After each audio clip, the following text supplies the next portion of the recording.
our fight previews continue with Canelo Alvarez taking on Jaime Munguia on pay-per-view Saturday night from the fight capital of the world, Las Vegas, Nevada.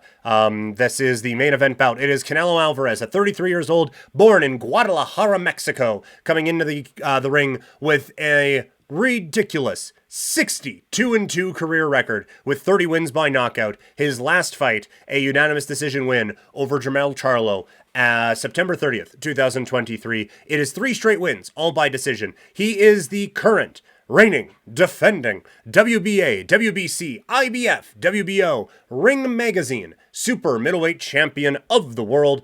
He has not knocked down an opponent since 2021 with Caleb Plant. He is the former WBO light heavyweight champion, former WBA, WBC, Ring Magazine, and IBF middleweight champion.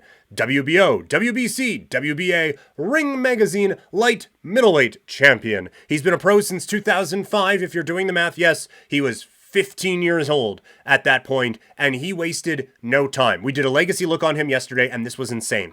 7 fights in 2006, 7 fights in 2007, 8 fights in 2008, 7 in 2009, 5 in 2010, 4 in 2011. And then he kind of settled into this a couple times a year routine that he has fallen into. For the most part, it has been May and September that he has fought on, Cinco de Mayo, and then Mexican Independence Weekend. There have been a couple of times, due to some circumstances, that he has fought in November as well, but for the most part, it is Cinco de Mayo, and then late in September for Mexican Independence Weekend. Taking on Jaime Munguia, 27 years old, also in Mexico, this time from Tijuana. He has yet to taste defeat. 43 fights, 43 wins, 34 knockouts. One of those knockouts came in his last bout early this year in a 9th round win over John Ryder. He has knocked out 4 of his last 5 opponents. The only one he didn't is Sergey Derevyanchenko. He hasn't fought in Vegas since 2018. He is the WBC silver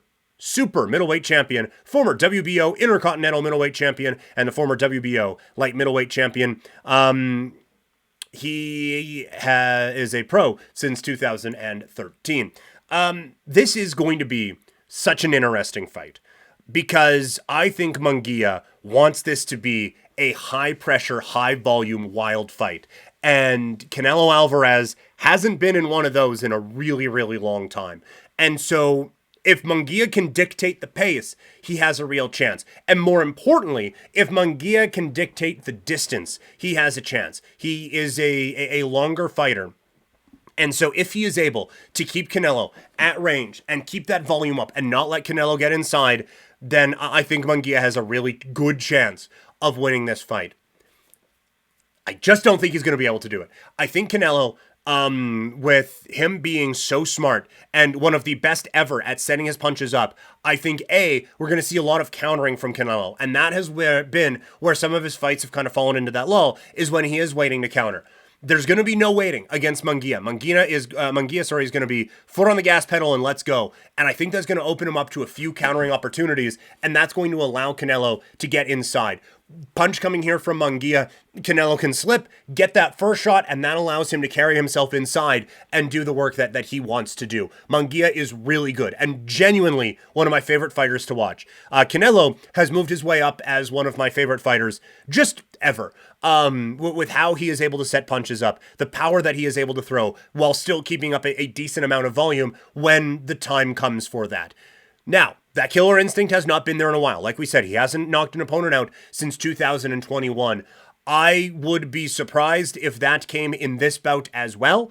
I think that Canelo does come away with this win, but I do think it is another one that goes to a decision. But I think this is going to be kind of an all actions type of a fight for Canelo Alvarez. It's going to be so much fun. It really, really is. Taking a look at the odds, Canelo to win at all is minus 588. Over under 10 rounds, the over is at minus 22, so that doesn't help us out a lot. Fight to go the distance, yes, minus 200, so that doesn't help us out either. Alvarez by decision is minus 125, so that's probably our best bet. Plus 195, Canelo is to win by knockout.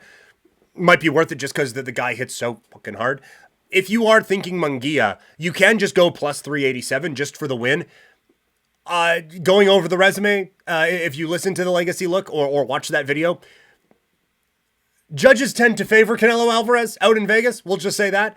And I think to consider him winning by decision would be quite the feat. So I think if you are going Munguia, I think going plus 900 for him to knock Canelo out is the play. But I do think that Canelo wins this fight, and he wins it by decision in a really, really fun fight that probably, in my opinion, sets up a Benavidez fight. I think you have to do that. I know it is back-to-back fights against Mexican fighters, but I think you have to do that one. If you want to do it in the stadium in Guadalajara, again, by all means, it'll probably end up being in Vegas. But you could even do that one, AT&T Stadium in Texas if you wanted, but Vegas tends to get these big ones. I think that is the fight you have to make. Just a couple other boxing notes before we go. Alvarez got into it this week with Oscar De La Hoya. Alvarez has absolutely entered his I don't give a fuck era when it comes to promoters or anything like that. He signed that 5-year, $365 million deal with DAZN. They're trying to recoup that money by way of pay-per-view now. And so he's set. He's good. So he has very much... He understands that he holds all of the cards when it comes to the promoters, and he has no problem telling some of them to go fuck themselves. And that's essentially what he did with Oscar De La Hoya, calling him a scam artist and a thief, essentially. And Oscar De La Hoya, there was one time where, like, he's coming off of this amazing boxing career, Hall of Fame boxing career, and now he's a promoter, and it's Golden Boy Promotions, and we're getting some good Golden Boy fights. Over the last couple of years, it does feel like that reputation has been damaged a little bit. And... he has trouble keeping fighters, and it feels like a lot of promoters have kind of passed him by a little bit, and so he needs to get this back on track, because it does seem like reputationally it has veered for Oscar De La Hoya. On that note, Ryan Garcia tests positive for steroids. This is performance enhancers. This is incredibly frustrating that this kid cannot stay out of his own way.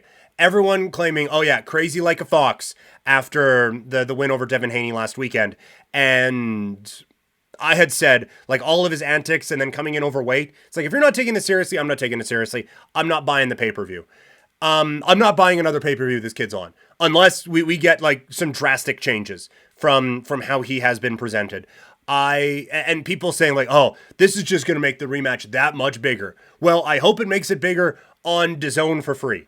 Or on ESPN Boxing for free, or at Amazon Prime along with my subscription, because I'm not paying for another fight of this guy's. I didn't want to pay to watch him fight last time. I certainly don't want to pay to watch him again. I am so over it with this kid and with all of these different things that he has done. He is so talented, and that's the frustrating part. He is so talented, but just seems to kind of do so many things wrong around the sport. And look, there are guys who have done a lot worse things than Ryan Garcia. Absolutely.